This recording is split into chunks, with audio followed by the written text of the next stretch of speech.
It's go time.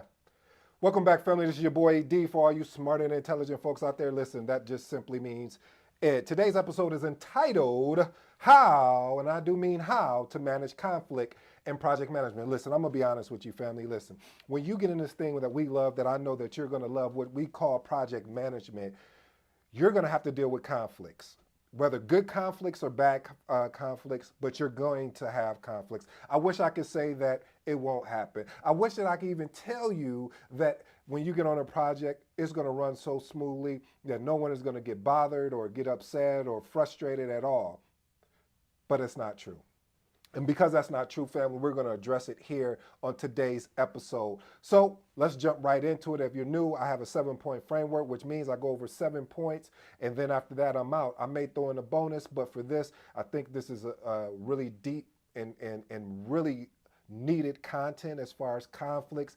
I'm always focusing on the soft skills, I guess if that's what they call them, soft skills, or basically the skill set that I really believe, and it's subjective, but that I believe as a project manager you're going to need to have whatever success looks like to you. All right, first point, acknowledging conflict's presence.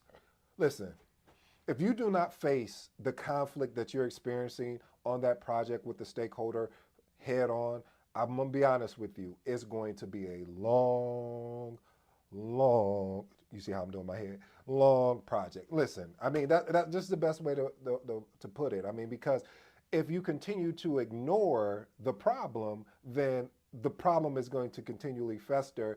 And you may have people that is on that project that maybe are not as vocal about the conflict. So that's why it's up to the project manager when he's noticing or she is noticing that there's some type of conflict that's going on. You want to make sure that you acknowledge it, because it's going to help you as well as the rest of the stakeholders, because the rest of the stakeholders are definitely going to be affected by that. Point number 2, active listening. By the way, if you do practice active listening, I hope that you'll go check out the book, The Magnetic Project Manager, coming soon to a store near you or online store near you, but check it out. Really some really good things in there. I'll give you one good point that you're going to really love out of that. Leadership. Okay, let's keep moving. Active listening is point number 2. You know, I don't know about you, but I have 2 ears and of course 1 mouth. With that being the case, I need to listen harder than I do, the more that I talk.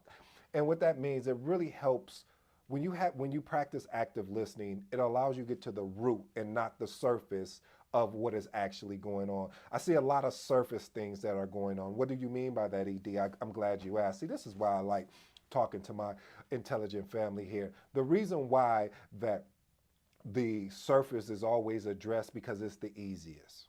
Ooh, did I say that out loud? I think I did. It is. I mean, it's the easiest just to basically basically do some surface type problem solving versus getting to the root. I don't know about you, but I used to hate it, and I used to get in trouble by my mom and dad all the time. I'm cutting the grass, and they say, hey, make sure you get those weeds and everything like that up as well. And I'm like, okay, cool. Just run the lawnmower right over it. And my dad would always say, listen, man, I know where you were going with that, but you're only basically just allowing the weed to grow even further.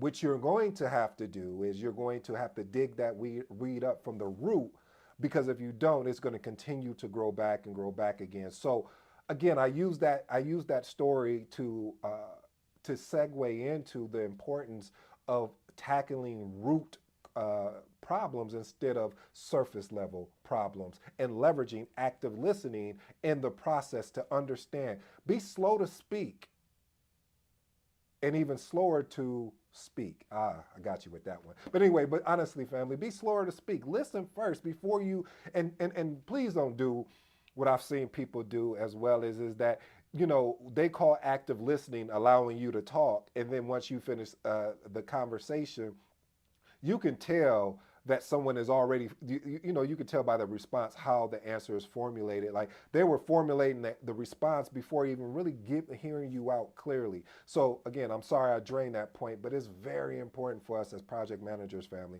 Point number three, Neutral mediation. I've leveraged this before.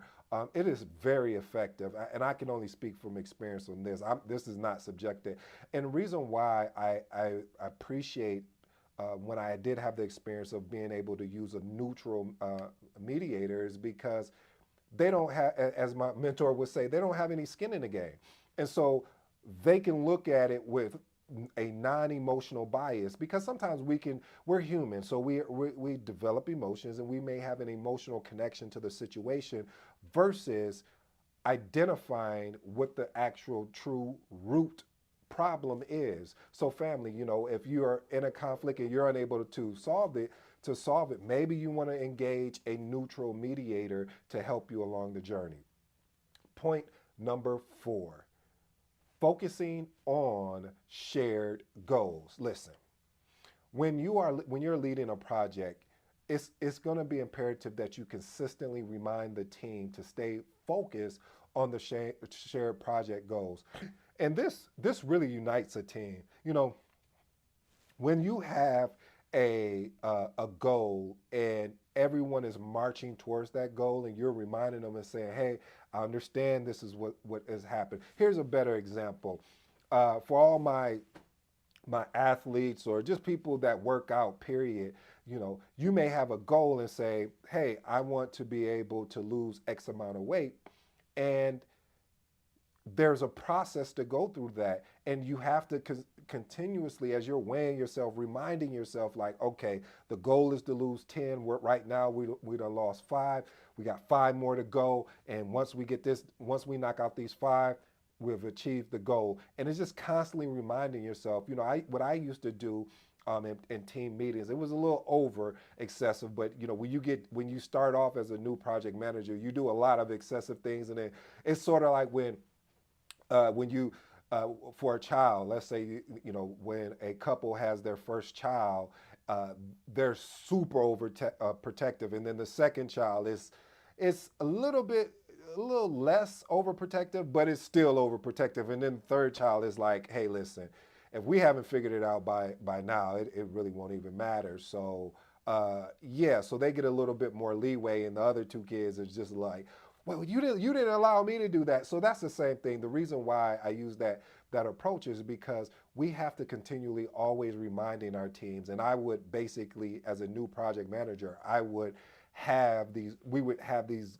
goals and talk about them every meeting.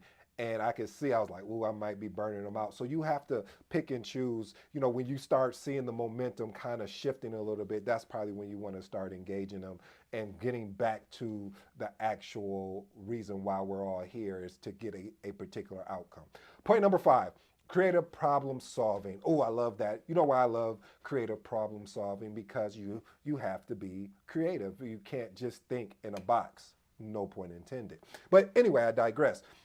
Encouraging more of a collaborative approach to solving problems is very effective. Imagine if you 2 people had a problem, right? Let's say you and this other person had a problem, and I step in as a project manager when leading this project. You guys are both stakeholders, and I say, hey, find out what both of your guys' problems are.